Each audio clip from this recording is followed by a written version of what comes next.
اس کے علاوہ گھر، اسکول اور دفتر کی صفائی، یعنی جس ادارے میں آپ جاتے ہیں، آپ وہاں پڑھتے ہیں، وہاں آپ کوئی کام کرتے ہیں، وہاں پر بھی آپ نے صفائی رکھنی ہے۔ صفائی کے فائدے کیا ہیں؟ صفائی کے فائدے یہ ہیں کہ ایک صحت مند جسم اللہ کی بہت بڑی نعمت ہے۔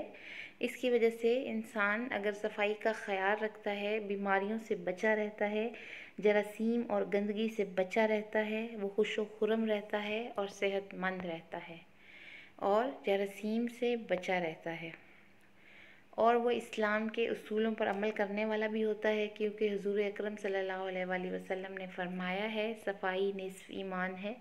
نصف کا مطلب ہے آدھا۔ اسلام میں صفائی کی کیا اہمیت ہے؟ ایک تو یہ کہ نبی کریم صلی اللہ علیہ وسلم نے فرمایا صفائی نصف ایمان ہے، اور دوسرا قرآن پاک میں ارشاد ہوتا ہے کہ اللہ تعالیٰ پاک صاف رہنے والے لوگوں کو پسند فرماتا ہے۔ اسلام نے آپ کو صفائی، اپنی ذاتی صفائی کے لیے آپ کو مسواک کرنے کا، برش کرنے کا، یعنی دانت صاف کرنے کا حکم دیا ہے، ہر جمعے کو غسل کرنے کا حکم دیا ہے، آپ کو اپنے ہاتھ، ہر کام سے پہلے اپنے ہاتھ دھونے کا حکم دیا ہے۔ اس کے علاوہ اپنے ناخن تراشنے کا بھی ہر جمعے کو آپ کے ناخن تراشنے کا حکم دیا ہے۔ یہ سارے کام جو اسلام نے ہمیں تعلیم فرمائے ہیں، ان پر اگر ہم عمل کریں تو ہم بیماریوں سے محفوظ رہ سکتے ہیں۔ اس کے علاوہ اسلام میں لباس کی صفائی کی بھی بہت اہمیت حاصل ہے۔ حضور اکرم صلی اللہ علیہ وسلم نے کبھی اپنی زندگی میں میلا کپڑا نہیں پہنا۔ اسلام کے تمام ارکان جو ہم ادا کرتے ہیں، یعنی نماز پڑھتے ہیں، قرآن پاک پڑھتے ہیں، روزہ رکھتے ہیں یا حج کرتے ہیں، ان سب کے لیے بھی وضو لازمی شرط ہے۔ تو اس کے لیے بھی آپ کو اسلام کے تمام ارکان ادا کرنے کے لیے بھی پاک صاف رہنا پڑتا ہے۔ اسلام میں مسواک کی بہت اہمیت ہے۔ مسواک کرنے سے نہ صرف آپ کے منہ کی صفائی ہو جاتی ہے، بلکہ آپ کو بہت نیکیاں بھی ملتی ہیں۔ ایک نماز جو آپ نے پڑھی ہے اور مسواک کے بغیر، اور ایک نماز جو آپ نے مسواک کر کے پڑھی ہے، اس میں 25 گنا آپ کو، 25 یا 27 گنا آپ کو زیادہ ثواب ملتا ہے۔ اور بیماری، جس طرح کے آج کل کے حالات ہیں اور کرونا وائرس کی بیماری آئی ہوئی ہے، تو اس میں بھی اگر آپ پاک صاف رہیں گے تو آپ ان بیماریوں سے محفوظ رہیں گے۔ گندگی کے نقصانات کیا ہوتے ہیں؟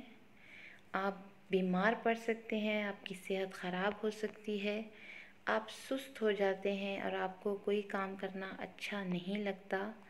اس کے علاوہ گندے بچوں کو دوسرے لوگ ناپسند کرتے ہیں۔ اس کے علاوہ آپ کے ذہن میں فضول خیالات آتے ہیں اور آپ کو پڑھنے لکھنے میں دلچسپی نہیں ہوتی، یا پھر آپ کو وہ چیز اس طرح سے سمجھ نہیں آتی اگر آپ پاک صاف نہیں رہتے۔ اختتام میں آپ نے یہ بتانا ہے کہ آپ نے جو ساری بحث کی ہے اس سے آپ نے کیا نتیجہ نکالا ہے اور اس میں دوسروں کے لیے کیا پیغام ہے۔ یہ میں نے آپ کے لیے، آپ کی آسانی کے لیے ویبز بنا دیے ہیں۔ سب سے پہلے آپ نے بتانا ہے صفائی سے کیا مراد ہے، اور بات آپ نے اس طرح سے شروع کرنی ہے کہ انسان کو اپنی زندگی نظم و ضبط سے گزارنے کے لیے چند اچھی عادات کو اپنانا پڑتا ہے تاکہ اس کی صحت بھی درست رہے اور روزمرہ کے کام بھی ایک خاص ترتیب سے انجام پا جائیں۔ ایسی عادات میں سے ایک عادت صفائی بھی ہے، جس کی ہماری زندگی میں بہت اہمیت ہے۔ اور یہ بات آپ نے، یہ والی بات بھی بیچ میں شامل کرنی ہے کہ انسان فطرتاً، یعنی عادتاً، نیچرلی یا قدرتی طور پر بھی صفائی کو پسند کرنے والا اور گندگی سے نفرت کرنے والا ہوتا ہے۔ یہ ساری بات آپ نے تمہید میں کرنی ہے، اور اس کے بعد آپ نے جہاں سے نفس مضمون کا آغاز کرنا ہے وہاں سے آپ نے یہ والا ویب لکھنا ہے کہ صفائی سے کیا مراد ہے۔ صفائی سے مراد ہے صاف ستھرا رہنا، ماحول اور ارد گرد کی صفائی، انسانی جسم کی صفائی، ہاتھ، منہ، بال، دانت، ناخنوں کی صفائی، گھر، گلی، محلے کی صفائی، اور تفریحی مقامات، سڑک اور پارک کی صفائی۔ پھر آپ نے بتانا ہے اس کے فائدے، جیسے میں نے آپ کو بتائے ہیں کہ صحت مند جسم ہوتا ہے انسان کا۔ اچھی عادت، صفائی بذات خود ایک اچھی عادت ہے۔ انسان بیماریوں سے، جراثیم سے محفوظ رہتا ہے، دوسروں کی نظر میں اس کی عزت ہوتی ہے اور اسے ثواب بھی ملتا ہے۔